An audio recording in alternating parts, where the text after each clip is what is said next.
not doing it. I'm not doing my goofy ass intro. But this is the Kevin and Sean show. Sean, man, kick it off. All right, so just an announcement before you guys get into the episode. This one's all about Star Wars. If that's your thing, if Star Wars is your thing, then you're probably going to like this one. You're going to like it a lot. And if not, yeah, you're probably not going to. So don't listen to it. Yeah, you don't have to. Hey, but, hey, it's if you want to leave a 5-star review on Apple Music, or maybe on Spotify, maybe leave a review, comment. Do that instead. I appreciate that. I'd appreciate that as well. If you never want to talk about Star Wars again, say it. We won't listen to it, but say it. Yep. Anyway, without further ado, let's get right into it because I'm sure we're going to use all of these 60-minute time slot. So excited. Star Wars Episode 9, The Rise of Skywalker, is officially on Blu-ray this week. We both had a chance to give it a watch. Kev, thoughts? What does it do well? Favorite moments? Scenes?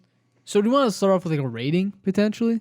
Maybe we can end with that. Okay. So generally speaking, I like this movie a lot. I agree. I don't know if I want to use the word love. I don't think it's a top 3 Star Wars movie. I don't think it's any of those crazy things. But what I think it does well is Star Wars. And in the last few years, this has been the most Star Wars content, like Star Wars-y, if that's the way to say it, content than we've seen in a while. I would say probably Mandalorian falls in there. And other than that, Rogue One was the last time we saw something Star Wars-y.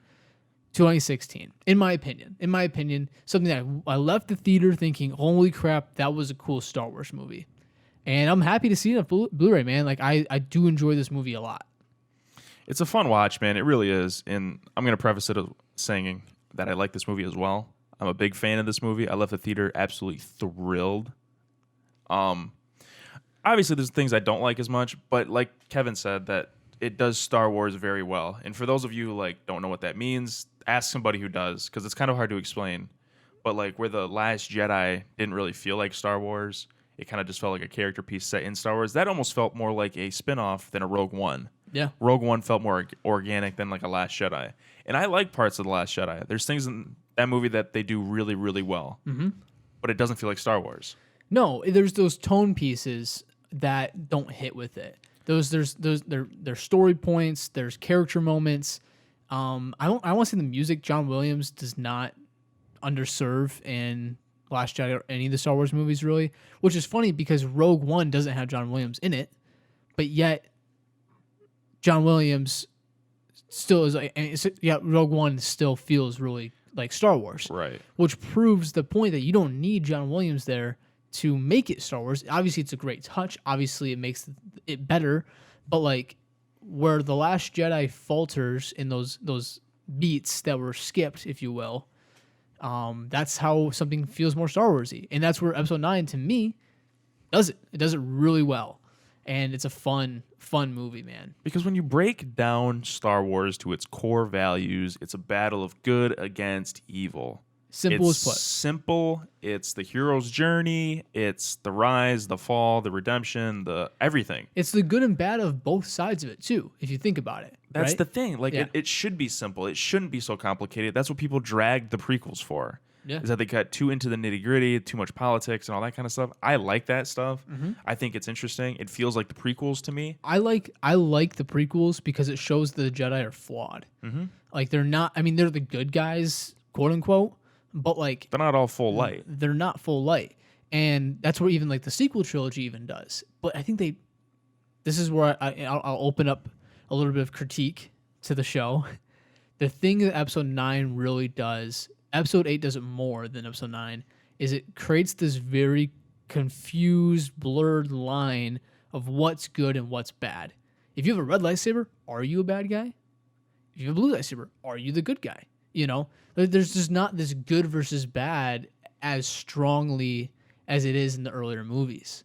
It's kind of like, we're going to get into lineages, then we're going to get into, power and anger. Anger's very strong in Kylo, and then like all the good traits of Rey are like really strong. I don't know. Everybody is like the extreme version of that character. Yeah, and it's But just it gets very confusing, and it's like what is actually going on? Like what's going on? Well, and this is kind of a sequel trilogy issue, which we're going to get into later. But I just feel like the pacing of this trilogy is awkward, and I think that's a huge part of it. The best part about Episode 9 is the fact that it rights the wrongs of The Last Jedi. It spends half of the movie not retconning, but kind of saying, yeah, I'm like, Luke's a great example. This is full spoilers, by the way. The movie's been out for 6 months. Get over it. But like Luke, right? He comes back and he catches the lightsaber as a Force ghost, right? When Rey's throwing her tantrum, just like Kylo. And he catches it and said it deserves more respect. That's a middle finger to Rian Johnson.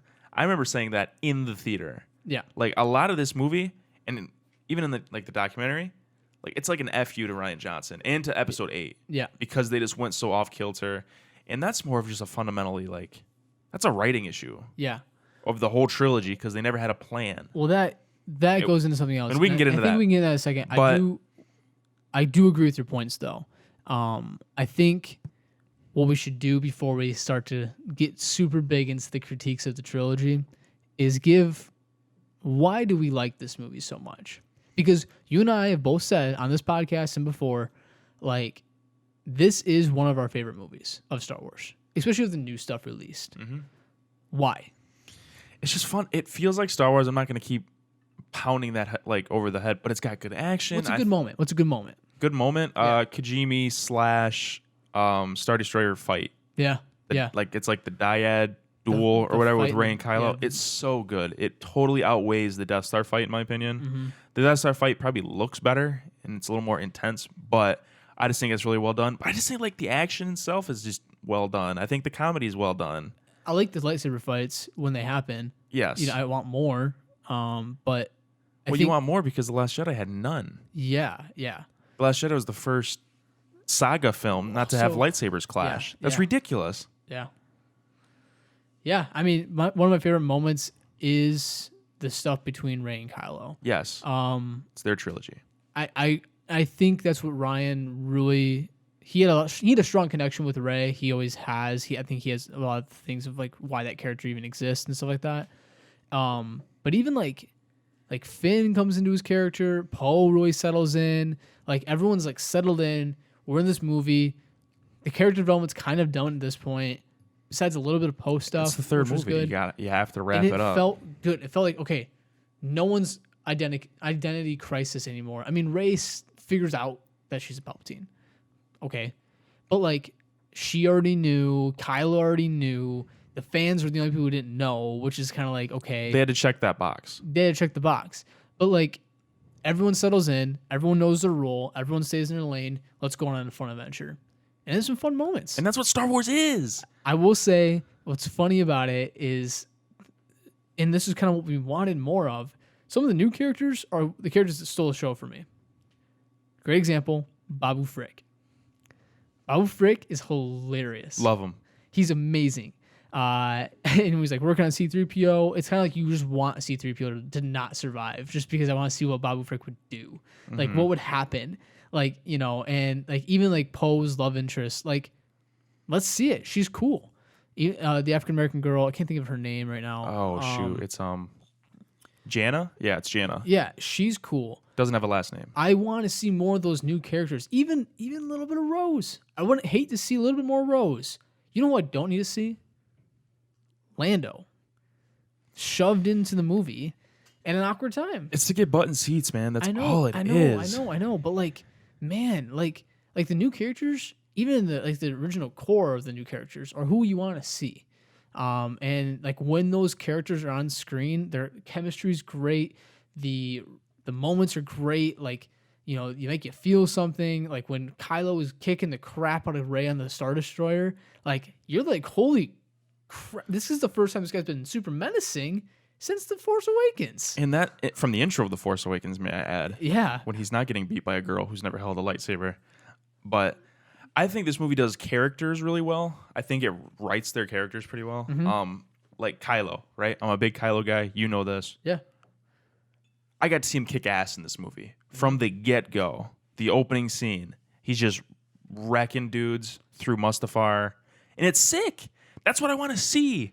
They tease this guy as being just the best of both, almost essentially, and that he's super powerful and super strong. I've never seen it. Yeah, like he can barely beat Snoke's guards, but in this movie he's getting some justice and he's whooping Rey's ass. That's what I want to see. He's like toying with her.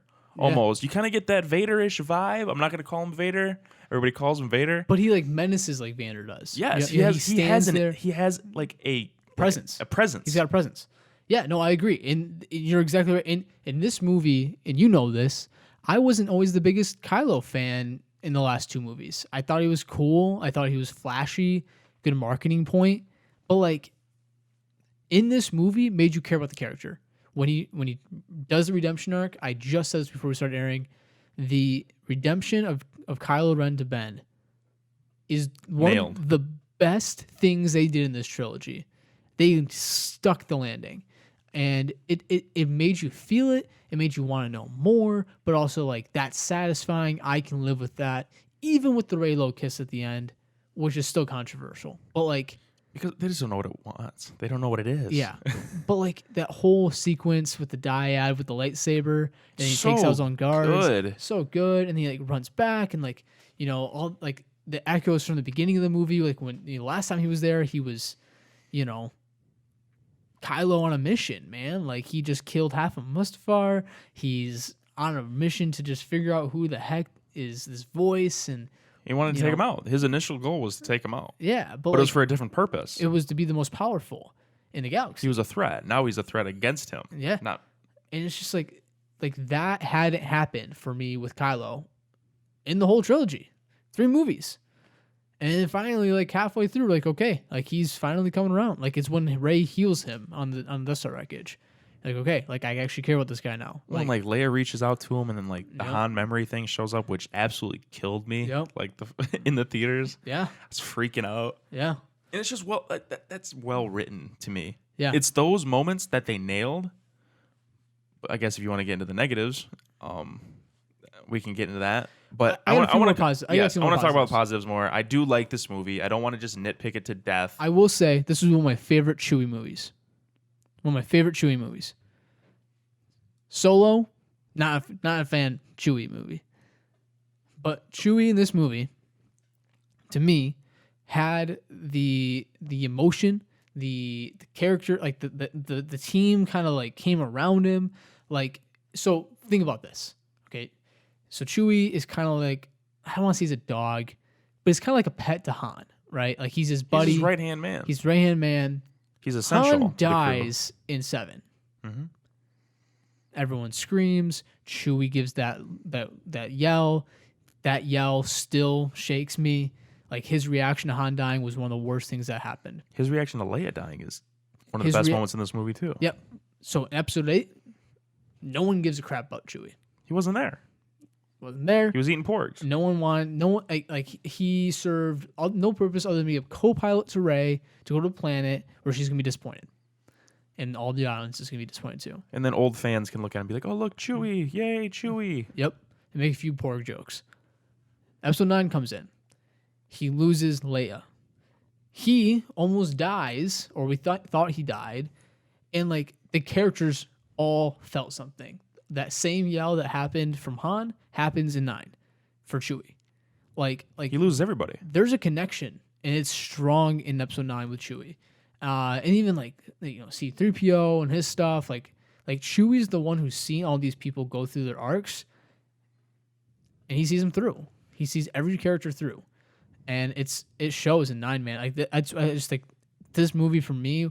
I usually don't really care too much about Chewie. Like he's cool, he's fun. Like you gotta keep him there. He's just kind of there. Yeah, but this movie he was a character. Like he was like you felt him, you cared for him. Oh my gosh, he doesn't have Han. Oh my gosh, now he lost Leia. Oh my gosh, now he's losing C-3PO. Like all these different things.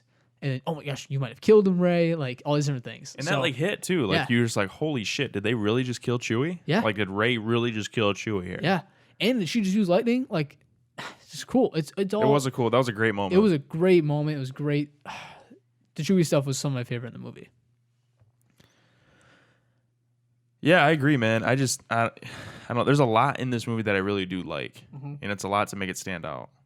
Like I don't know, the music I think is underrated in this movie. Yeah, it's one of the It's like best John scores, Williams' man. swan song. It's his last Star Wars piece. Yeah, yeah. I really liked what we were talking about earlier with the maturity of Ray's theme. I think he nails it. Think about the first time you hear it, it's like light and like the strings are Hopeful, yeah, and it's just and then the last time you hear it in the movie, it's like epic. epic, and it's like man, here we are, like this is where we come, and then like the intertwining of old themes and the new, and like Kylo's theme I think is used incredibly well. yep. And they kind of like I'm not a music guy, but like at the end there when he's like running through, it's almost like a heroic theme instead of like a Yeah. more terrifying Well, theme. it's that less menacing feel. It's Yes. not that minor, You know, wah, wah, wah, wah, kind of thing. It's like it's fun. It's uplifting. It's literally just in a major key, and it's under some fanfare music and like Ray's themes coming in and out, all these different things. So it's like, yeah, no, it's really well done. It's really well done. and even the way they use like Palpatine's theme and Leia's theme and all that kind of stuff, it just comes back, man. I don't know. And it's just used right at the right time. Mm-hmm. It just kind of shows like the work that he's done over the years It's paying off. paid off. He's able to reuse things and just like stick the landing. Mm-hmm. Absolutely. Any other positives you want to get into? I really like the Luke and Leia training scene. Mm-hmm. It's really cool. That was really I really interesting. like what they did with Leia in general in this movie too. I don't like to dwell on this, as you know, Sean, but like the Princess Leia stuff, Carrie Fisher passing away is obviously really sad. And like it definitely hit the community, the whole fandom really hard. No one was expecting it. Everyone thought this was gonna be Leia's movie, and to me, she still had the presence that she deserved. Even though she wasn't always on screen, she still had. They were doing everything in this movie for Leia. Yeah, and I think the homage they did with her, with making her a Jedi, like a full Force, like she trained with the Force Jedi, was cool. Just kind of want to see more, right?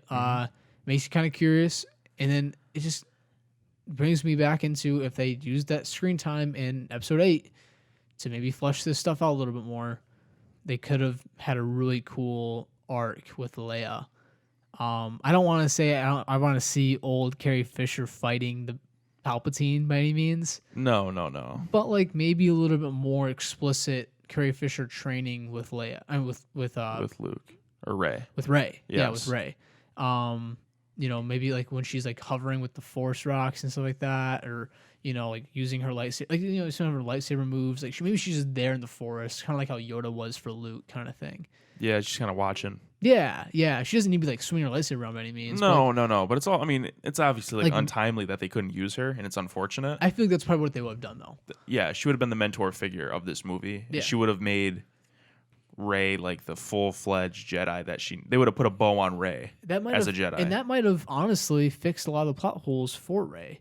Maybe. I don't know. She just Maybe. can't lose. Yeah. Well, yeah. Well, if you're being trained by, Leia was trained by Luke, who's the guy who stopped everything. Who's the best of the best? You could make an argument where like, okay, well, that means Rey is in that lineage of like, she knows what to do, kind of thing. Mm-hmm. But I don't know. I thought it was really cool. I thought the flashback scene was really sweet. That's probably one of my other favorite. I just love the green lightsaber. The Yeah, green it's great to see it back. Oh my gosh, I wanted to see more of that. The whole trilogy. I wanted to see more green lightsaber. He still should have had it at the end of Last Jedi. Yeah. Doesn't make sense why he doesn't have it. So this is the other thing I was gonna say about, and I said this as soon as we walked out of the theater when we saw this movie. You know how like Rey finds the lightsaber in the wall of Luke's old hut. Yes. Part of me wishes if they were just gonna nix the whole Leia thing, or just make her a Force user, just like, open up and say that, and make her not have a lightsaber. I wish you would have found Luke's. That's what I thought it was at first. I honestly, I still think it's kind of a miss. I still think it's a little bit of a miss in general. Like, I understand the Skywalker lightsaber, but it kind of just got old after 3 films, I think. It was just like, okay, like it broke. Yeah. Like, it broke. You could go use Luke's green one. Like, that worked just fine. Or if she was just using Leia's all the time, Yeah. and then he goes and finds Luke's or something. Yeah. I don't know. I think it would have been effective and I'm not gonna, sit here and be like, oh, this is what I would have done different. Sitting up here in my soapbox or whatever. Yeah. But I think it would have been maybe not as flashy, but if Luke was just training her like force wise, Yeah. because the reason she stops her training is because she has a vision or she senses that Ben will turn or that her son will turn to the dark side. Yeah. So she stops her training. Yep. But then she gives him to Luke anyway. But anyway, that's besides the fact. But how did she get that vision when she's just fighting with him with a lightsaber? Yeah. I think if you just show her like meditating, kind of like what Ray was doing, floating some rocks, sitting crisscross applesauce. Well, it's kind of like and then Yoda. she gets like a vision and stuff like that. Yeah. I don't think she needs to be twirling with a lightsaber, although it was cool. Yeah. But then in that scenario, it'd be like, here's my lightsaber, go finish the job kind of thing. Get Uncle Luke, give him a pep talk. Well, imagine if in The Force Awakens, she finds Leia's lightsaber instead of Luke's. And then at the end, in Episode 9, she figured out the lightsaber she's been using the whole time has been Leia's. Different story. Different story we're telling here. Very different story. And that's where it's just like, I don't know, going back to if the sequel had a plan, these things probably could have came up. Last kudos I'll give it is that the fight at the end, like the star battle, I guess, with Poe, he's flying around. The Exegol battle, Battle of Exegol or whatever. Yeah, with like the X-wings and stuff like that. It's very well executed, I think. I liked that fight a lot. I'm a big fan. Big fan of that. Especially when she talks to the Force ghosts of past. Yeah, well, That's that stuff's cool. insane. Well, the stuff with Palpatine's really cool. But I'm talking about like the flying. Yes. Fight. I agree. But even like the ending fight with Palpatine, I love that. Yeah, the ghost thing is freaking sweet. It's nuts. All the voices and everything. I remember physically fist pumping in the theater when I heard like Hayden. Oh yeah, I was like, oh, they're doing Anakin some justice here because they kind of just throw him to the side this whole trilogy. Mm-hmm. And they finally give him his moment. And I was like, hell yeah, dude. Oh, yeah. And it's a big fan service thing. And they throw Obi-Wan in there. And they throw Kanan in there. And Qui-Gon even. Yeah. And that's all awesome. But, man, that was so cool. It was really so cool. All right, man. This is the moment I think you might have been waiting for. What's some negatives for the movie? We did 23 minutes of positives, by the way. Mostly positives. Yeah.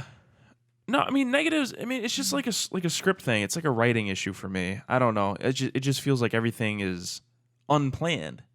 It feels like they're kind of just like writing it as they go along, which they did. If when George set out, I'm pretty sure he wrote A New Hope, and he had like an idea of where it was gonna go, but he wrote 1 through New Hope, Empire Strikes Back, and Return of the Jedi. He wrote all 3 of those movies. But he never thought that as one script.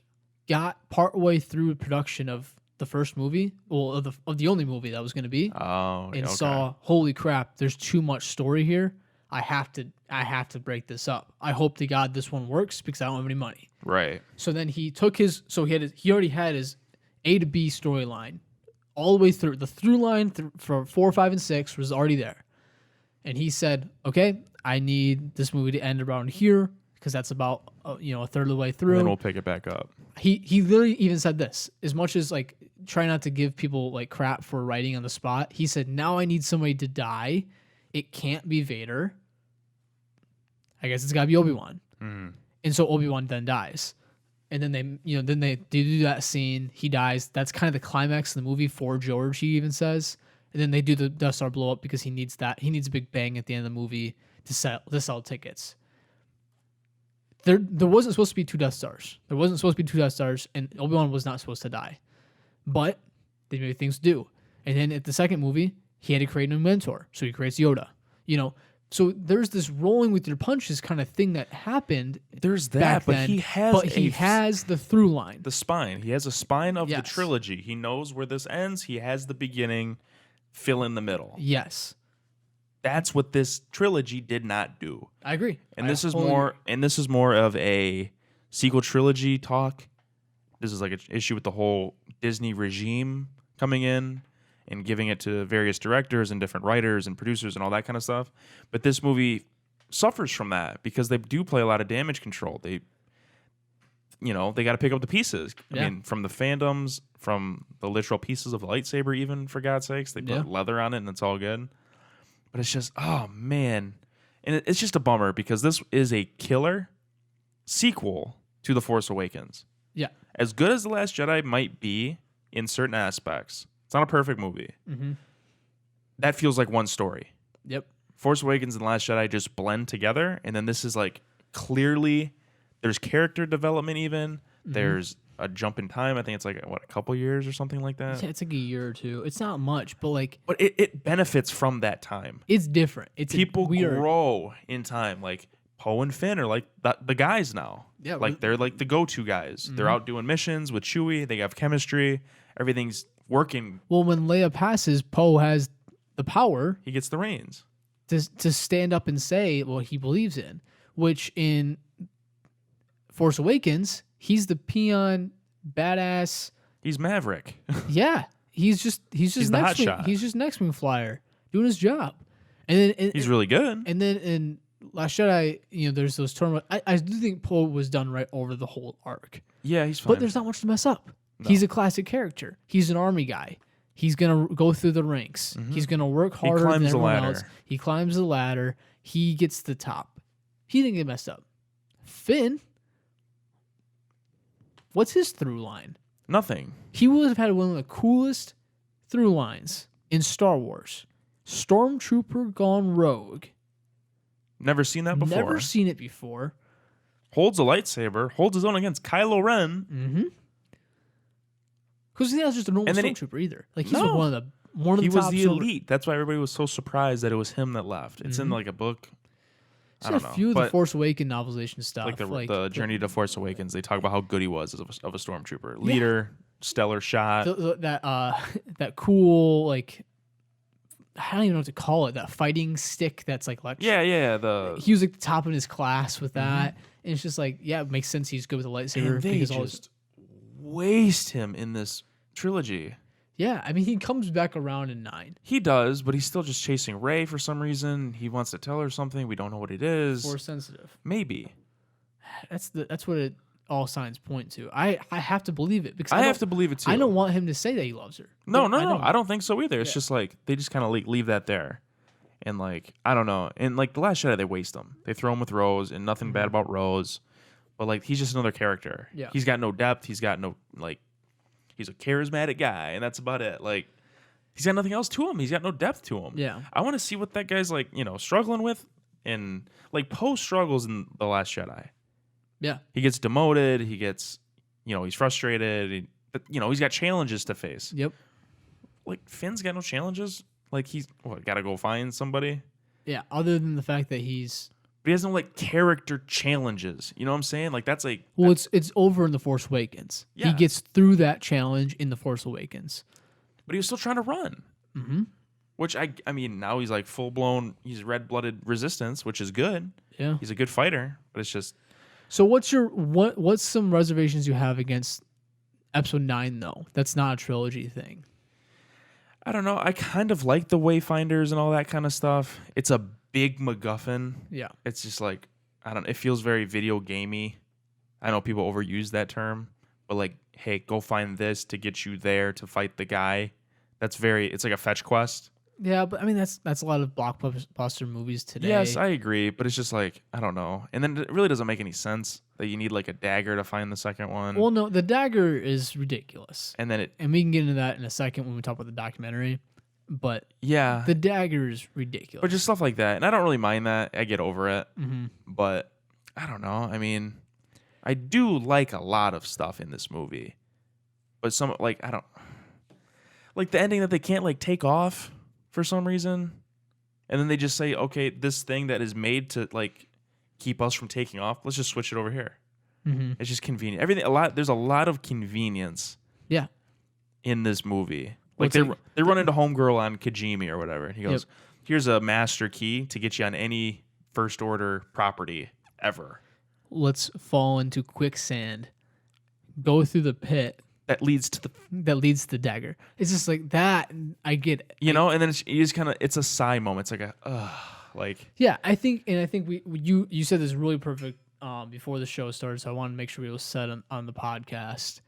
When you nitpick this movie, it's not perfect by any means. Mm-mm. And no Star Wars movie really is. But this movie shows some flaws when it's nitpicked. some big plot points.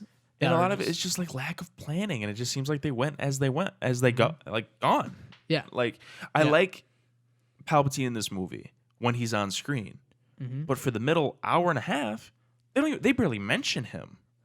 Yeah, You forget that he's there. There's that weird like Palpatine's back, and like everyone's like, Well, literally, it's like a meme at this point, Yeah. but I've seen it in like a dozen videos when they talk about how convenient and how lazy it is to bring Palpatine back, which I don't fully agree with. yeah, But it's Poe going, so somehow Palpatine's back. Nobody knows how, but he's back, or something like that. Yeah. He just sighs. Yeah. And they're like, that might have been improv. He might have just read the script and someone recorded him in costume. Like, because he just shows up and then Yeah. they don't like explain it. And on this show, we've talked about it. And I think the whole cloning thing is stupid. yeah, yeah, And then like her parents like raise a clone.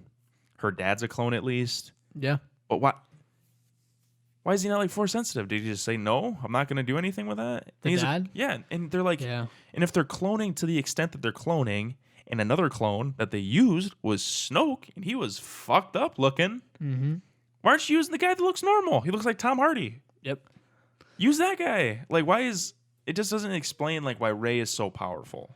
You know what I'm saying? No, I mean it explains the bloodline of her being powerful. I get that in the whole dyad thing, and they say like Snoke says it when the stronger you become, your equal in the light will match it or whatever. Yeah, I think the diet thing isn't fleshed out enough though. That's too inside baseball though for the general For public. casuals, But I still think, and I think this is where like this is a bigger conversation, but where Marvel takes these inside baseball concept like time travel. We're going to use this crazy technology that doesn't really make a lot of sense, but we're going to use it, and we're going to explain it though. Like this is what it is, they spend a good 40 minutes figuring it out and, and like then talking about it. and then we're gonna use it And then you just buy it because they buy it. because they did it. They set it up. Whereas in the Rise of Skywalker, they have the dyad, which is cool. I buy it. What is it? What is it? How does it work? So are they like together? Like what? Are they, like what? So That's is the the whole dyad? thing. So she's a Palpatine. He's a Skywalker. They're the two strongest family lineages. How does that connect them? How does that connect? And why are they connected? And it's like it's not like they're twins. It would almost make more sense if Luke and Leia were a dyad in the Force because they're one of the same. Yes. Kylo Ren is like at least 10 years older than Rey. Yep. And it's stated like in all the canon. Yep. That's canon. It just doesn't make any sense. I don't know. Yeah. No, and I agree. I think that's where like if you get into like the nitty gritty of this movie, it shows the flaws in the writing. Because I think like the movie's beautiful. It's actually okay. So it might be like a bad script. It might be a poorly written script. It might be a rushed. All these hands in the pot, rewrites, reshoots, all this stuff has a factor in it. I think the script, as bad or as good as you might think it is, was executed perfectly. I don't think the script is perfect. Yeah. But the execution and like the acting is killer. Like there's nothing. It's a good movie. There's no like jarring like this is a mess up in the editing process or in the shooting process or anything like that. There's no like noticeable reshoots or anything like that. The only like cringy line is Finn. Which one? when they're like, oh my god, they shut down the thing that we have to blow up on Exegol. Yeah. Where is it? It's on that ship. How do you know? A feeling. You remember that? Yeah, yeah. And when it's like he's like alluding to the Force or whatever, Yeah, like I that's do kind of remember cringy, but it's like it's still executed right. Well, yeah, I mean, with the budget they have, you can't really mess it up. But like the problem with the movie is the plot itself, like the plot points. And It's because they fit episode 8 or a potential episode 8 Mm-hmm. and a potential episode 9 into one movie. yes, The pacing is all over the place. the pacing super fast, and then it goes halts. slow. Yeah. My biggest problem with the movie is the dagger. Yeah. My biggest it was my problem in the theater. It's my problem when I rewatched it. Is even a bigger problem in the documentary. The dagger, for those of you to be more specific, is what they find when they're fighting the big snake, and then they use it in the Death Star wreckage to figure out where to go in the Death Star wreckage. You like line it up. It's like she the Goonies. like lines it up to the horizon of the Death Star, and then the curvature of the of the thing that comes out of the blade, It, like magically lines up with what she's looking at on the Death Star wreckage. what I don't understand is how did they make that? Why did they make that? And why does Ochi have it? Why does she? And how does she know where to stand with it? That's the thing. What It's did a they do? Like very specific spot. Like, and I get she's force sensitive. I get all these different things. You can make a million excuses for her. No, but Biggest problem I have with it is that literally in the documentary, we watched the documentary today. We'll give it a full review. In the documentary, they're trying to figure out how to give Rey clues to go to the Death Star wreckage. I agree with that plot point. Let's do it. I'm on board. So they have literally a table of different props that Rey could potentially have. different like Wayfinder-ish things. Yeah, to find the Wayfinder. like one's a lightsaber, one's a scroll, one's this like cool magic box that if you look at it in the sun at the right angle, it'll tell you a message. All the different things. And JJ goes, "Yeah, I'm not really. That's not really what I had in mind.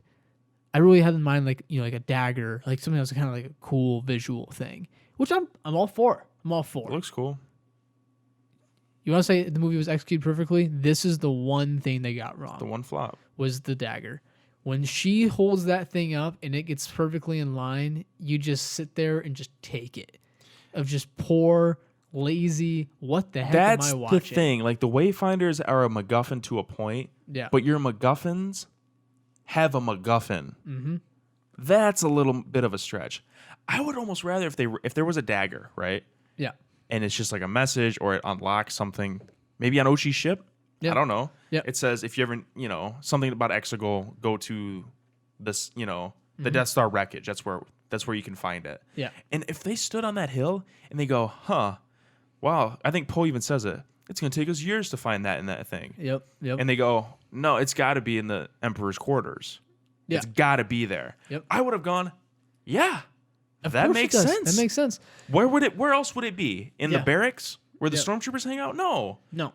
It's going to be there. Of course it's there. It's where he spends all his time at. And she's force sensitive. She probably has a link to it from some sort. Well, that's the thing. It's got to be in So there. she How do you know touches that? the A dagger. feeling. The dagger makes sense in the fact that like this is the thing that was used to kill my parents or whatever, right? That's fine. But there was a lightsaber sitting on the table and JJ was like, "Nah. That's not what I was thinking." Like, what? Yeah. Imagine another so this is my other biggest problem with this movie particularly, but mainly the whole story, like the whole sequel. There's only one lightsaber battle with there's only one bad guy with a red lightsaber. I guess is my problem with it. Mm-hmm. There needs to be another Sith with a lightsaber at least. I'm okay with Snoke and Palpatine not having lightsabers. Or at least make like the Knights of Ren at least as cool as the Praetorian Guards from Last Jedi. Yeah, something. They don't do anything. Somebody with another lightsaber, like a Darth Maul type character, because everyone loves him, where he's like a bounty hunter, but he's like, on a mission, but he's like not really as like, he's not in the ranks as much as Kylo, but maybe he's like being trained by Kylo because Kylo's going to need someone to help him out. Like all these different things. Like there's a million different ways to cut it of how you make this character fit in. And then make that character fight somebody. And like give us stakes. Make that character die. Yeah. Kill somebody. Like That's the thing with this movie, man, is they do a lot of what I like to call it is like blue balls. Is like they almost do something really ballsy. I don't want to use ballsy again. Really risky. They take a risk in this movie. It's it's another very safe movie. Force Awakens was a pretty safe movie. Yeah. Besides killing Han Solo, but you knew that was going to happen anyway. Yeah. But it's like, okay, Rey loses control. Oh my God. She just shot lightning. She just killed Chewie. Holy shit. That's huge. Nope. 5 minutes later, he's fine. He's good. He's straight. And then, oh shoot, I had other stuff. Oh my God. it's I'm all the blanking. things we've already talked about. Yes, it's just like, I don't know. Like there's so many near perfect moments in this movie. Like even the ending, right? Yep. I love the ending. It's simple. She's like choosing her own family. It's the Skywalker saga. The saga is about family, right? She chooses her own identity. Yep. She's not controlled by the Palpatine. That's not her identity. That's not who she is. Yep. That's fine. I don't have a problem with that. But why she look over and only see 2 Skywalkers When there's a bunch of them. when there's a ton of them? Yep. Ben, okay, give him a pass. He might not know how to do the thing, right? Yeah.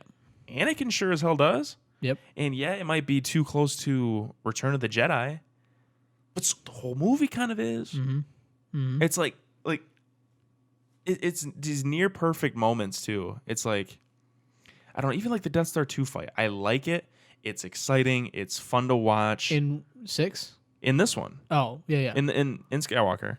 It's like fun to watch. It's visually like, you know, the water's crashing and they're fighting, they're doing all this stuff. There's no like epic score. Not that I need it. Yep. You feel it more when they're just fighting around, whatever. Yep. Right? But then it's like, you know, nobody's really like winning, and then like Kylo gets her, right? Like he's overpowering her. He's a lot stronger than she is, of course. Yep. And they're doing some cool new force blocking things. It's sick. Yeah. It's super cool. It's just kind of underwhelming because I mean, I don't know. The ending is kind of what gives it weight for me. When Leia reaches out and talks to Ben, and then Rey stabs him. It's like, oh, killed him. Yeah. That's some stakes. Yep. No, I'm just gonna kill you. Yep. Which is another like almost MacGuffin for everything negative in that movie. Yeah.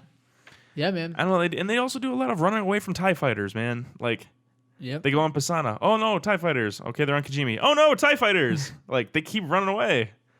I don't know. And I feel like they just wrote themselves into a corner on a lot of occasions in this movie. And whose fault is that? I don't know. But that's like their only way to get out of it. It's like, oh, the First Order found them. Get them out of here. Let's send a transport. You know.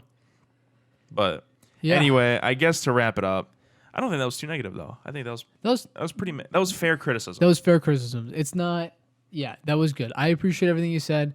I think all in all, the planning that went into this movie was spent in the wrong spots. I agree.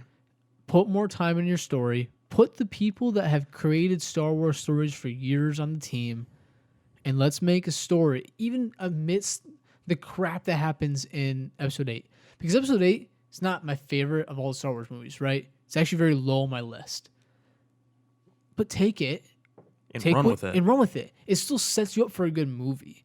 And not that this movie isn't a good movie, but these small things don't have to be in there. No. The one like through line is Kylo Ren, well, Ben, Yep. and Rey's relationship. Yep. Their connection is the backbone of this trilogy. And I think it's executed well. I think so too. I think that's one of the shining moments in The Last Jedi. It's obviously one of the shining moments of Skywalker, and it's teased in Force Awakens. That's how you make a movie. Yep. That's the one takeaway from this whole trilogy. Is that so like where do you stand on the whole saga, on the whole trilogy, and how do you think that Episode 9 does as the ending to the saga? I think it's fine. I think it's a good wrap up. Yeah. I don't think it. I mean, not that the other ones really like asked for a sequel. They both had really nice endings. Which one? Like Revenge of the Sith. You know how it's going to lead into. Yeah. That's a beautiful ending. Return of the Jedi. Everybody's celebrating. The war's over. Yep. And then it, comes back or whatever. I think it wrapped it up nicely. It leaves enough of hope. It's a good. I do like the Rey Skywalker thing. It's kind of controversial, but yeah, I like it too. I want to say this one thing. I said this after we walked to the theater as well, but I thought this movie was a great ending to the trilogy. To the trilogy, not the saga. And I don't think it needed to be for the saga. I really, really don't.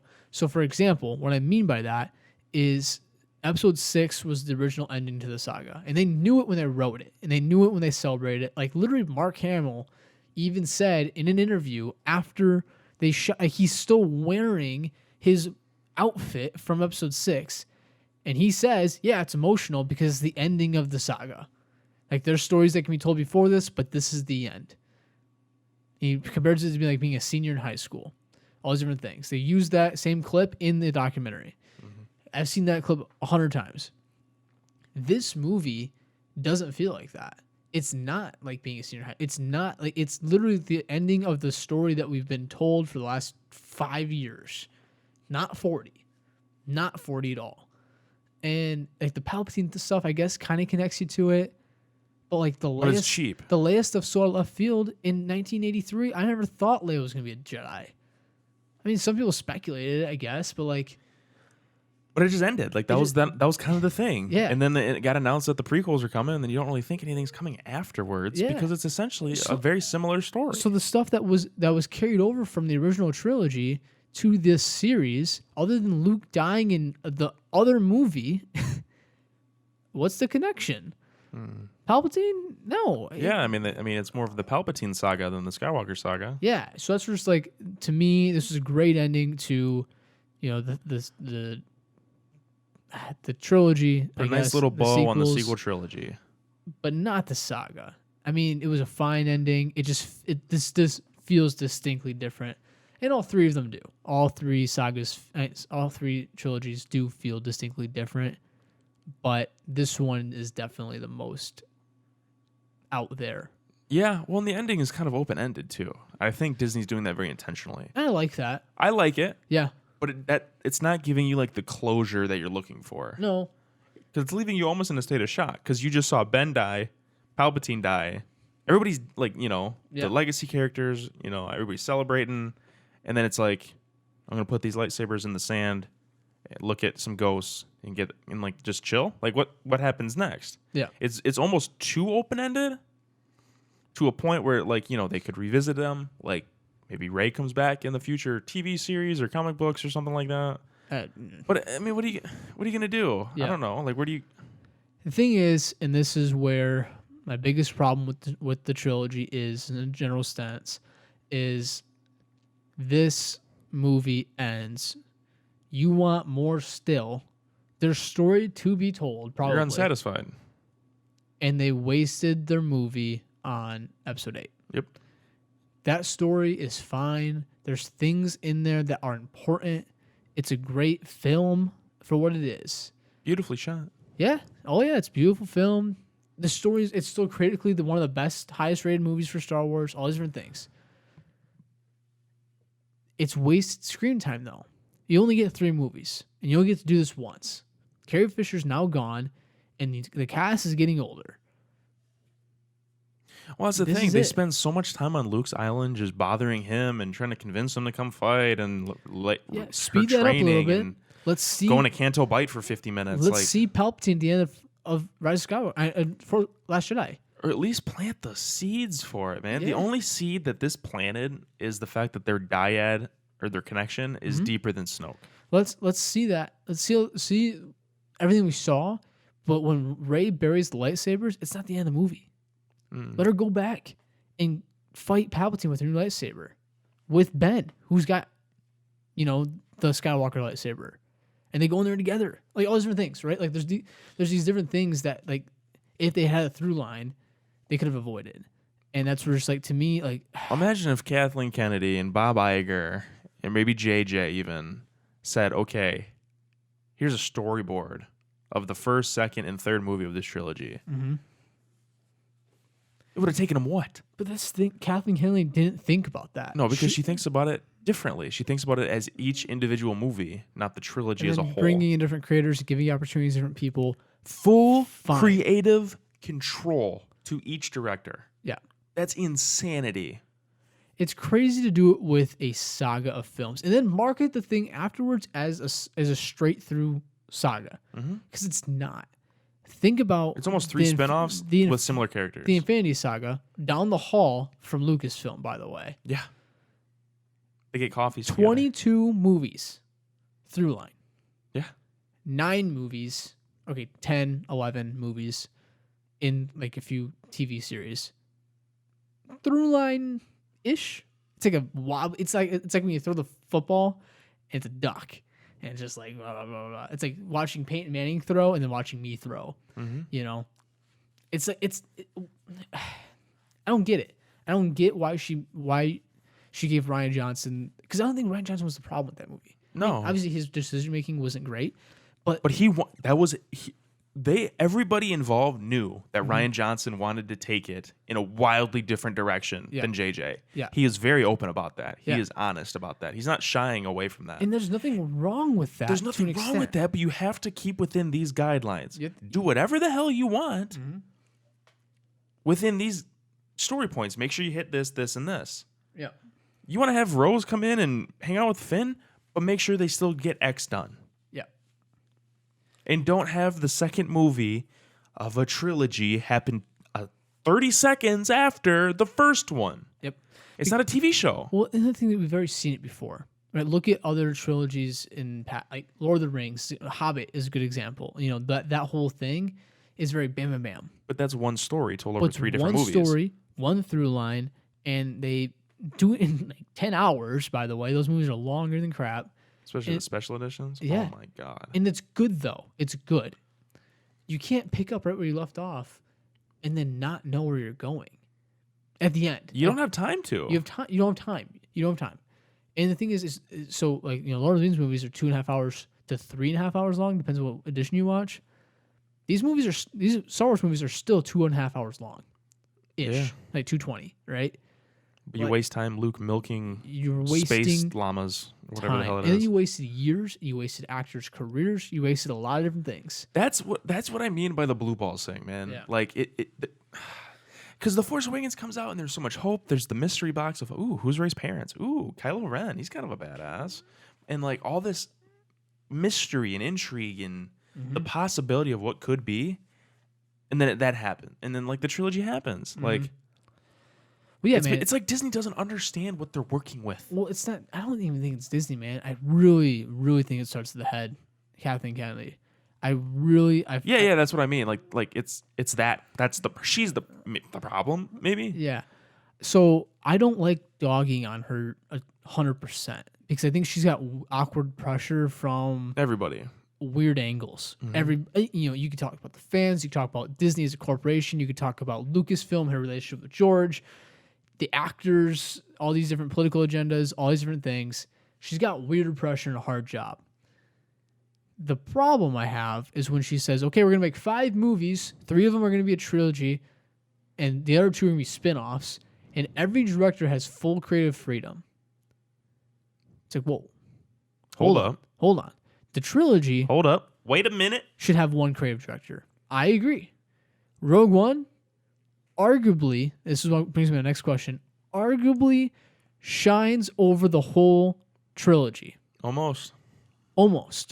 If it was one big spectacle away or one big character away, it would have. It's hard for one movie to beat out 3 movies, though. It That's is. my only thing. It is. Especially with characters that you already give a shit about. Yes, I agree. No, I agree with that. It was one major character away from overshining the whole trilogy. So with that being said, what's your ranking of the new 5 Disney movies? Of the new 5? Yep. Solo last. It was 5, right? Yeah. Yep. Solo last. Last Jedi. Oh, man. I know. Let's put TFA at 1. Force Awakens at 1. Yep. Honestly, Rogue One 3. Really? Yeah, probably. Okay. Just because I care about like Rey and Kylo Ren and That's fair. the saga. That's honestly in fair. General. You probably will have 2 and 3 flipped. Yeah, I'm close. So I wanted to put Rogue One second. So I would go. I probably can't. I just can't. So okay, so I'll do it then. So you don't, I do. Whoa. Okay, so I have number 1, Badass Force over Awakens. here. Number 1, Force Awakens. Number 2, Rogue One. Number 3, Rise of Skywalker. 4, Last Jedi. 5, obviously Solo.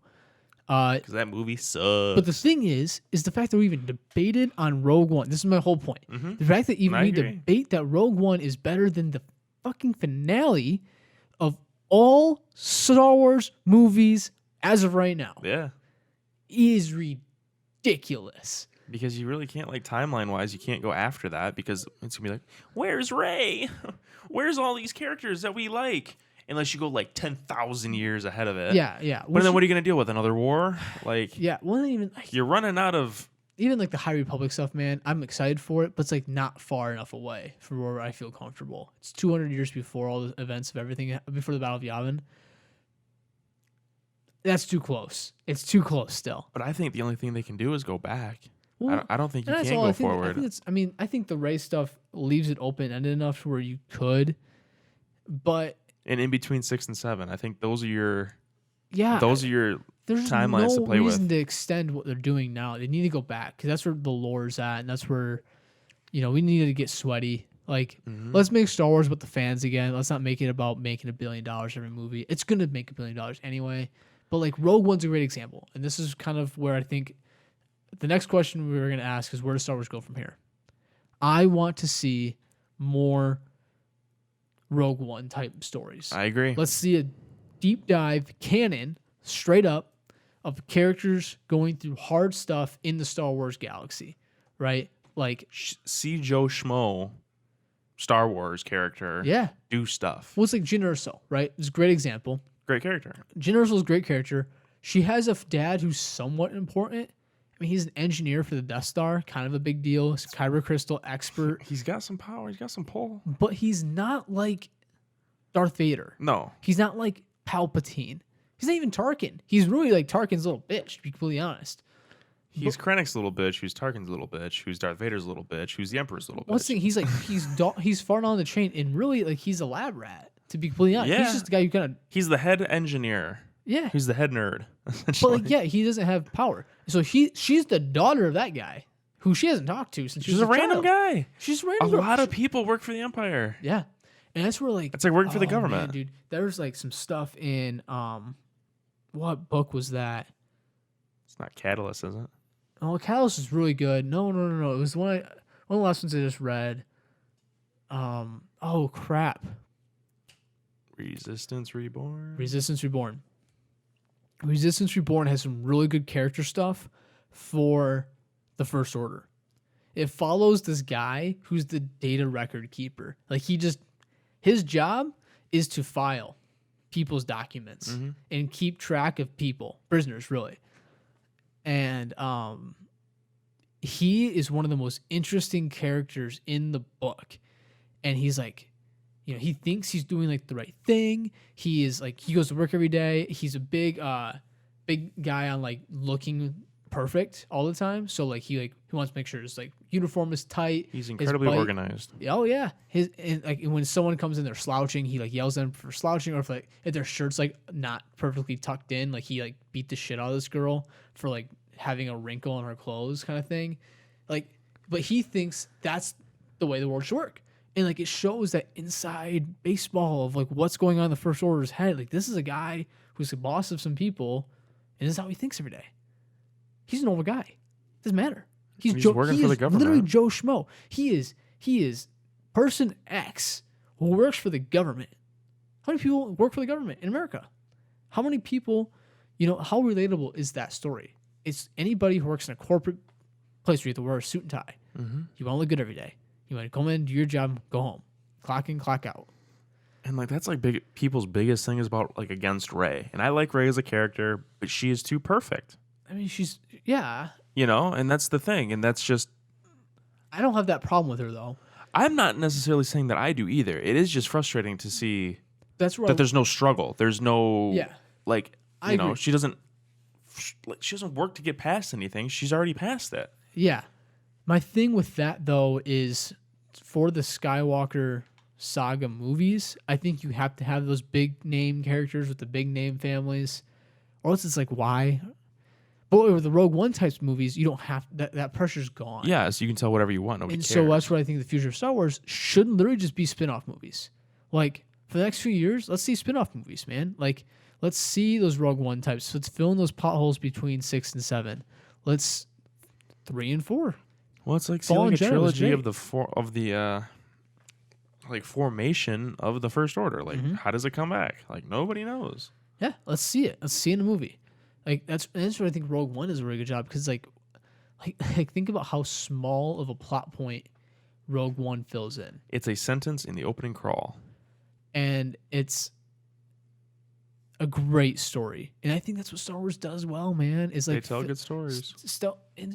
They tell full stories well. When you have the problems that the sequel trilogy has, which is not full stories, They just feel so wildly different. it's not the best. It's not Star Wars at that point. It's not storytelling. It's just sloppy storytelling. Yeah, I agree, man. They might be good individual pieces, but Yeah, if 3 movies makes one story, it's like, ooh, well, kind of crumbles there. 3 different stories too. That's the thing, man. Yeah. Like the original trilogy, people don't say, like, you know, oh, A New Hope story is bad, because it's not. But it also serves the big picture. Mm-hmm. The prequels, they might get ridiculed to all hell. There's a congruent story there. Yeah. Episode 1 feels like 2. That feels like 3. You know, Well, like there's a even- plan. Even those movies, man, like so those ones have so much time between them, and so much happens. Like the whole Clone Wars series happens between 2 and 3. 7 seasons of TV happened between 2 movies. And a few books, too, may I add. There's 10 years between 1 and 2, but yet they still have that through line. Because you have to give But then characters time to grow. Even when people say, hey, Empire Strikes Back is the best of the original trilogy. Which it is. It's like one of the most undisputed things in Star Wars fandom. But they don't say Empire Strikes Back is my favorite story. They say Empire Strikes Back is my favorite because of what happens in the story. Right. Like, you don't like Empire Strikes Back. No one likes Empire Strikes Back because it's the best story. It's all the same story. It's all the same person going through the same stuff. Right. But it's the point in the story that the Empire Strikes Back takes place. Point. And what it almost feels like is in the sequel trilogy, they try to make every single movie Empire. Mm-hmm. They always have to have a big climatic moment, which makes sense as far as storytelling and butts and seats and blockbuster movies, all these different things. But like, it doesn't have to be. It doesn't have to be the big spectacle. It needs to tell a story. A to B. Like, we talk about the simplicity of like Star Wars. It's good against evil. Yep. You know, it's the rise and the fall and the redemption. Yep. That's storytelling, right? The climax. That's what the original trilogy does. That's what the prequel trilogy does. And the sequel trilogy doesn't do that. Yeah. They're almost trying to like overcomplicate the whole thing. They're trying to make everything so self-contained in their own little spinoff. I agree, man. Which doesn't make any sense. I agree. But let's move on to the documentary briefly here. Yeah, I want to talk about this documentary real quick before we get off the mics here. Because we have been going for over an hour. So, the Rise of Skywalker put out a documentary Attached to the Blu-ray. Attached to the Blu-ray, and it kind of went over like the filmmaking process. And they typically do these with every Star Wars movie. It's a highlight reel of production. Yeah, That's all it is. and it's really like there's not usually a ton of content in it, but it's cool to see what the actors and the director and like the behind the scenes people kind of how things kind of come together. It's really just a big BTS, a big behind the scenes. This one was like 2.5 hours long. It was incredibly lengthy. It was a lot longer than the other ones have been. And it was particularly interesting because of how much I think they let through the cracks. And so I mentioned earlier the thing about the dagger. Like, they literally filmed the director and everybody making decisions of the movie. The problem is they were already in production.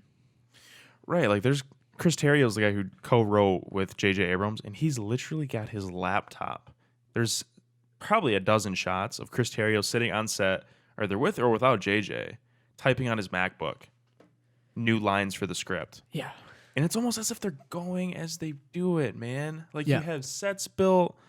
Like, you're on set shooting. You've already spent a few $1 million and you're going to change stuff?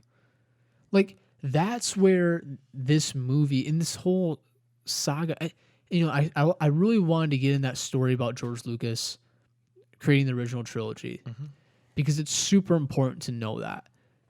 Changes happen on set all the time. It's totally common for rewrites to happen and for reshoots to happen. And Very common. Very common. But, big asterisks, you have to know where your main characters are going. You have to know what they're saying and why they're saying it. There's a big thing where, like, in so many different art forms, so many different forms of media. I mean, you could put this in music, you could put this in film, you could put this in playwriting, you can put this in anything. Everything has to matter on screen. In the performance. It has to matter. Why go to production when it's not done? What's the point? What's the purpose? If you ask JJ before he started shooting, what's happening at the end of this movie, I don't think he would have given you an answer. I don't think he could have given you an answer. I mean, there's the Daisy Ridley has gone in an interview. I don't remember what it was for, but she said, yeah, like JJ, we met up at a coffee shop and we went through the script and kind of just talked about things, and the ending was way different. Yep. excuse me? Like, Yep. you have scripts printed and things are drastically changing. Like, that's the thing. Like, reshoots happen. Everything, that's all normal. Yep. But you still, like, if there's, an A to B line, you can have AA, AB, AC, but your characters still get to B. Yep. Or Z, if you will. Yeah. There's a ton of letters in the alphabet. They have to go through all these different things, but as long as they end up here, that's fine. Yeah. But then you get Ryan Johnson throws a wrench in it all. And then you got to play damage control. And then you're trying to, like, make up so much in this movie. You're trying to bite off everything. You're trying to make the best and the most unforgettable Star Wars movie of all time instead of just finishing the story. Mm-hmm. Make the next one better. Everyone should be better. Yep. And it's just so the other thing too, and I mentioned this briefly earlier, is they put a lot of time and energy into the wrong things. What I mean by that is that the documentary puts a lot of effort into showing the spectacle that is Star Wars. And I agree with this. This should not change ever. The sets should always be massive. The costumes should always be really cool. The detail and the characters, even the small ones, the creatures, that's what makes the world of Star Wars feel like Star Wars. That's part of that Star Wars-y feel we were talking about. Like, that's why this movie had that. Because it wasn't just Luke on an island by himself the whole time. And, the funny thing with the island scenes is, like, it's literally like there's ocean in the background. Like, there's just not a cool scene. There's cinematic at times, but it's just like, it's lonely. It's boring. One of the most interesting parts of the island were the porgs and then those housekeeper things when they get blown up, almost get blown up or whatever, right? And but they almost don't even look Star Warsy too. That's like the thing. Like, but it's like there's that doesn't feel like Star Wars. But when even I don't like it that much. But like when the main characters land on the desert planet and all those creatures start dancing, like all the what are they called? What? Akis? I don't the really creatures? know. Yeah. I think they're Aki or something like that. It's you cool. feel like that's a real place that you can actually go to and visit. That's great. I love it. The problem, they spent 6 weeks on it, they say in the documentary. 6 weeks. And they brought 400 actors, which means they made 400 costumes, and then taught them all how to dance. Like, what? 6 weeks. It's over a month and a half. Well, I mean, with they're the building time, sets and all efforts, that kind of research, stuff. all these. I don't understand other things are happening during that time. But like, why is that much resources going into that?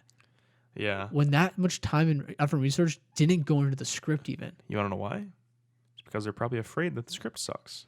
Well, yeah, they're probably overcompensating. They're overcompensating. We're going to focus on this detail, and this is going to be the best detail ever. This is going to be the most detailed detail of all time, right? It's literally panned over in the movie. All 6 months worth of work gets panned over in the movie. Right. They go to training, and they got like the Jordanian military to like stand in as extras, which is cool, which is great. Yeah. They're using the country. It's like amazing and all that stuff, and they're doing all this choreography. It's like really complex dancing, and all these people get to be on screen for the first time, and only time they'll ever be in their lives. And they're in a Star Wars movie nonetheless. They're not an extra in an indie movie. Yeah, and they're in Star Wars, and they pass over like the crowd of them dancing. Yep. Once. Yep. They're not a key aspect of the movie. No. Like, if you want to talk about the detail, talk about the detail of the Death Star or like the intricacies of the Kijimi/Star Destroyer fight. Yeah. That's what I want to see. What's cool about the Death Star stuff is they like went and took pictures of the old Death Star model. That's awesome. That they used in the original trilogy. That's sweet detail. That makes sense because as a plot point, they're going to spend a whole scene at the Death Star. Let's make it look real. Even though the Death Star is like in perfect condition. I don't care about the Death Star condition. I think it's fine. It's blown up enough for me. It's decayed enough for me. Why is there windows in the throne room? There's not though. They're blown out. There's like not all of them. I don't care. I really don't care enough. But like, put your efforts into making it feel like Star Wars. Like that's fine. Like JJ does that cantina scene, the Maz Kanata scene in Force Awakens. Like that's one of my favorite cantina scenes in all of Star Wars, other than Death Sticks. Episode 2 callback. But go home and rethink your life. But it's like, okay, so we're gonna have our big, cultural Star Wars-y moment in the desert of Jordan with 400 people. That's all fine. Don't spend 6 weeks on it.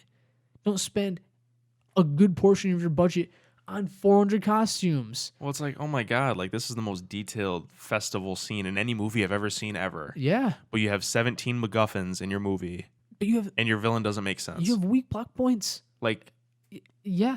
What do you mean? Like, just because Star Wars is a spectacle piece doesn't mean your story gets to suck. Plain simple. You think when Marvel shoots a movie and they have a village that they run through, like Captain America's chasing somebody, and they have a village full of people, you think they spend that much time telling every single person to choreograph their moves? Not 6 weeks.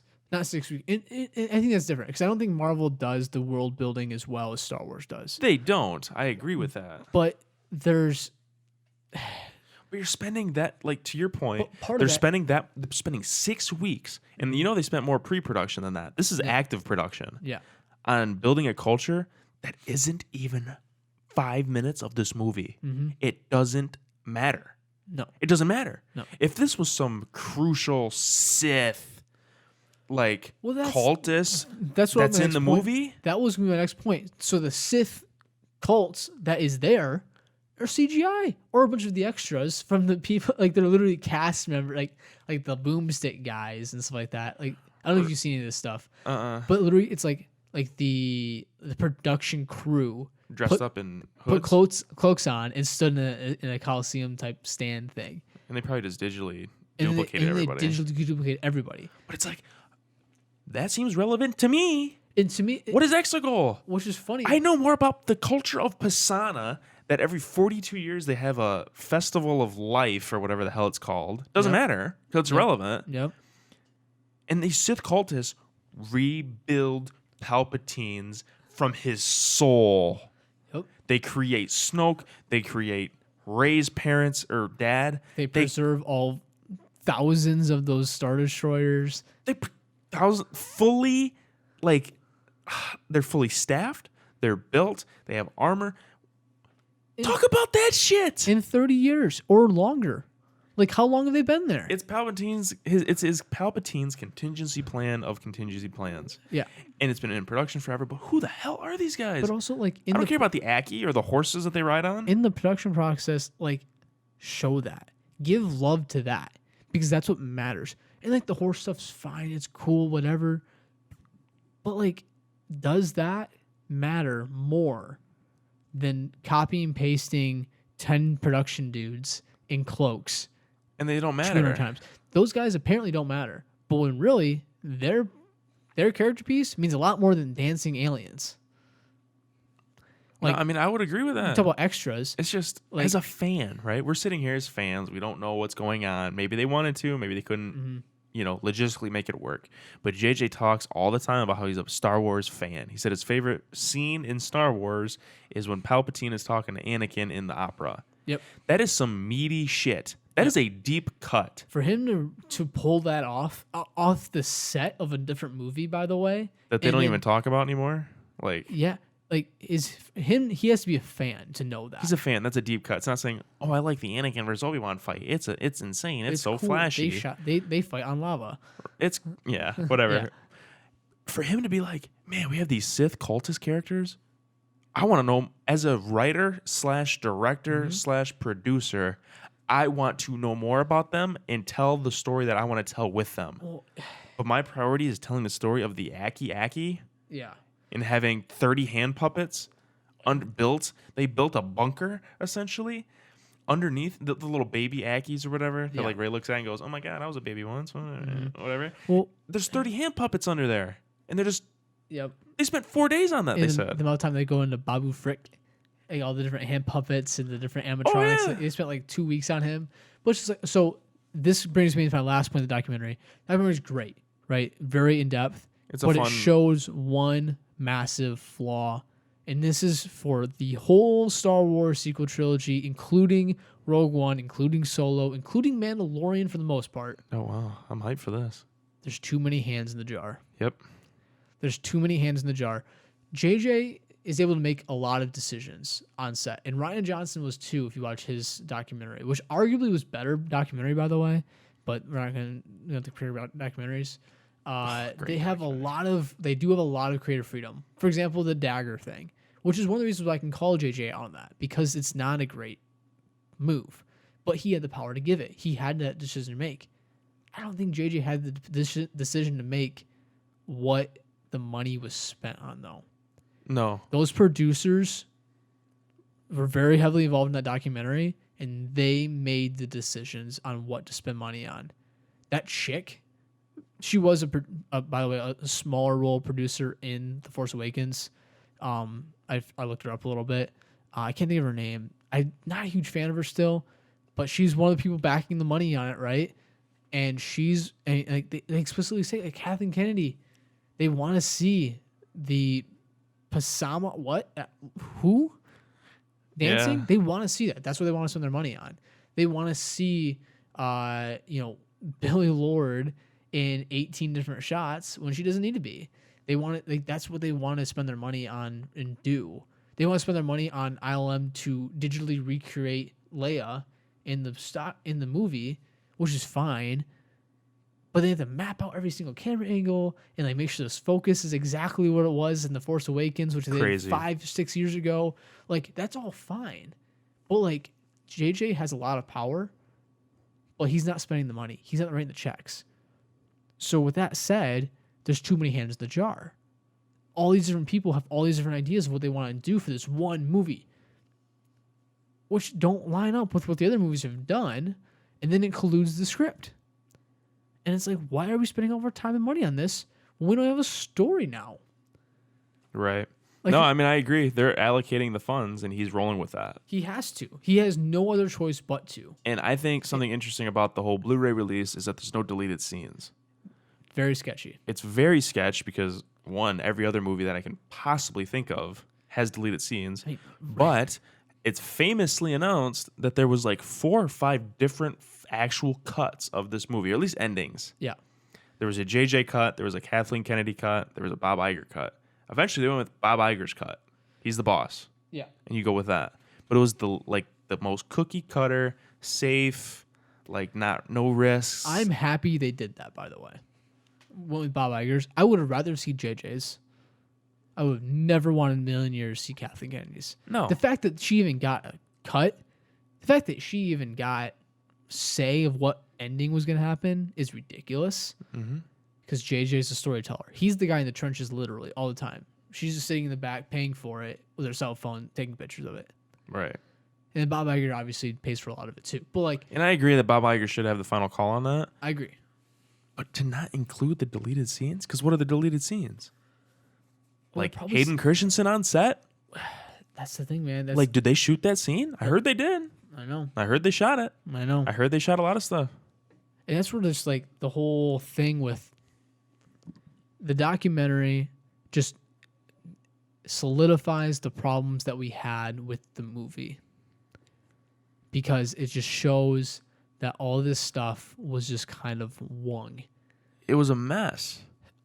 It hides it enough, but you can kind of, if you read between the lines, everybody's like How many? for example, okay. Mark Hamill. Yep. They were talking about Kijimi. It's like the snow planet and how big of a set it was and how intricate. Yeah, this is and funny. all this stuff. And they pan to Mark Hamill looking at like a model of it. He goes, "So, when does this happen in the movie?" No, he said, where's this at in the script? Where's this at in the script? And it's like, Mark Hamill's an extra. He's a cameo character with like 5 lines. And how does he know the script? Like, seriously. Like, think about that. What? How is Mark Hamill questioning these creative people when he's barely in the movie? Well, and it's Mark Hamill. He's like a big Star Wars guy too. I mean, The Last Jedi kind of burned him, but he's a big fan. But he's a big fan. But He's always excited about it. And how does he not know where it's at? Yeah. From reading the script, because he got a full script. You know, got a full script, and you know he just dissected it, And he goes, know he cares about it, Where the hell is this? Oh, and he's the guy who asks questions too. yes. Which I think he questions things. Which He I think does. JJ does too, but again, he has to do what he's told because he's the one being paid and he's not the one putting up money for it. But like, man, that was brutal. It was jarring. The other jarring thing, which is kind of funny but also a little ridiculous too, in the documentary a lot. It shows like the cameras and the crew and stuff like that. And there's episode 7 stickers on everything, or there's just 7 and 9, like a straight up. Like on the film cameras they like used. on the film camera 'Cause they used. The Last Jedi they didn't use any. Yeah, they use a similar camera in 9 that they did. It's not the same camera. It's similar. There's a lot of stuff in episode. So just so you guys know, episode 7 was almost entirely shot on film for the most part, and then 9 was shot like, I would say almost 50-50. Everything outside was basically shot on film, but there's a lot of studio stuff in that movie, like a lot more than there was Force Awakens. That stuff was shot on digital. But anyway, all the camera equipment, even the apparel, Like the jackets. the jackets. There's episode 7 stuff everywhere. Everywhere. There's not a single episode 8, even hardly a reference in the documentary. And this is about ending the whole saga. And there's more. They do more throwbacks to the original trilogy than they do episode 8, which is the story right before it. Like, there's more. There's almost more prequel trilogy stuff than there is episode 8. Yeah, I mean they briefly mention like the events of episode 8. Yeah, at all in any of it. Yeah, and it's just like, man, like it hurts, man. My favorite part of the documentary, though, I will say, this could be the last thing we talk about. John Williams, man, Killer. What a send off! I love the attention to detail in his scene that he has. And, it's just like they had a cool little tidbit in there where every little article around him in the shop that he's at, or the Bobby Frick place, Yeah, like every trinket on his like desk has like a shelf, a connection to a movie that he scored. All 51 Oscar nominated films that he worked on, which is cool. And I think like the way he scored the movie was great. The whole sequence they did on him was one of the highlights of the documentary for me. Other than like the general behind the scenes stuff, which I always think is really cool. But man, it's a lot of stuff.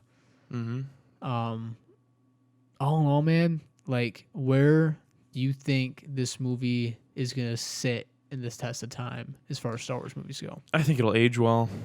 Think so? I think it will. I think it's going to age better and faster than the prequels. I think people now are kind of appreciating the prequels more. Yeah. I know, like, I've kind of warmed up to them. Not that I ever hated them. I grew up with those movies. I love those movies.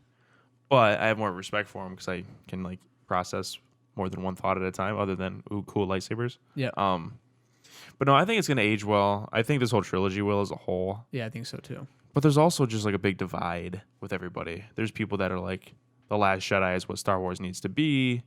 JJ's ruining Star Wars because he's too, squeaky clean. Doesn't like to Sci-fi. take. Yeah. It's too sci-fi. Yep. And stuff like that. He also can't end a trilogy, by the way. I think Star Trek, he fumbled the ending. I think he did this one better, though. I would agree. But I do think it's going to age well. I think people are going to come around to it now that it's on DVD. I mean, I guess only time will tell. Yeah, I think services like Disney Plus will make this thing feel better as time goes on. I said this about Last Jedi, and I still agree with this statement. Last Jedi was a fine wine. You don't drink it right when it's done.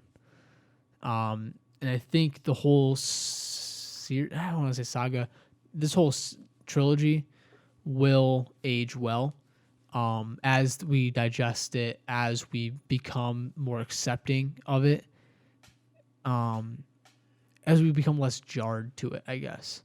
It will become a very nice conclusion to the saga. I just don't think right now is widely accepted as that. No, it's too fresh. It's too fresh. And the same thing with the prequels, though, man. Like the prequels, when they happened, people rejected it, and then 10 years later, people love it. Right. I mean, there's people that hate The Force Awakens. A majority enjoyed it, and a majority enjoy this movie. Mm-hmm. Unlike The Last Jedi, Yeah. people hate The Force Awakens. They just think Disney's ruining it. They don't like it at all. And it's like, To me, man, Force Awakens is one of the most rewatchable oh, it's killer. That movie's of killer. a lot of the Star Wars movies. It's one of the most rewatchable. I'd rather watch that than Empire, and Empire is the better movie. Yep. But we will do a list comparison another time. Yeah. Another time. We are at an hour and almost 30 here, so we better wrap it up here. Yep. Guys, this has been really fun. I really like talking about Star Wars with Sean, and I think he does too. We don't want to make this only the Star Wars show, but if you stuck around to the end, we appreciate you. Drop a like if you did. Drop a like and let us know of our takes. Let us know if we were just blatantly wrong. If you hated episode 9, let us know. I'd love to talk about it. If you loved episode 9, let's hear it. Let's hear why. Yeah, I feel like a couple of you out there, a couple of our fans have very passionate opinions about this. Yeah. The last thing I want to say, and this is probably only for Jake Keller and maybe Nolan Briggs. I feel like you two are the only two who probably listen to the end of this. Should we make an Instagram account for the podcast? That's my biggest question. I think it's the next step for the podcast. Can I answer it? Yeah. Or is that answer too inside baseball? Go for it. You know what? I'm not going to. Oh, I think we should. What do you think? I think we should as well. Okay. You got it out of me. We want to expand the podcast a little bit. Not like too crazy where it becomes out of hand for us, but as maybe in the quarantine goes, like we'll be able to create more content. But I've got nothing to do. And it's just like as we move into the summertime, we can start, we get over on episode 7. We'll be doing this for 2 months soon. Establish kind of a brand already, which is kind of fun. So man, Nolan and Jake, shoot us a text. Let us know if we should make an Instagram account. Because I think it'd be fun. Even if you're not Nolan and Jake, let us know. If this is your first time ever listening to this podcast and you go, man, I would love to see these guys with an Instagram. Let's see. Sean_Witcher on Instagram. At Kevin Johnson. Easiest way to get a hold of me. Yep. All right, guys. That is it. That's the show. So you're not going to do an awkward intro? You're going to do an awkward outro this time. I see how it is. We're flipping it on its head. Let's get it. I didn't get to do it at the beginning. But, guys, Star Wars Episode 9. It's out there. We just talked about it. Yeah, we did. Episode 7, The Force Awakens of Star Wars Kevin Sean Show stuff. It's in your holes. All right, bye, guys. I'm going to stop talking now. It's the money.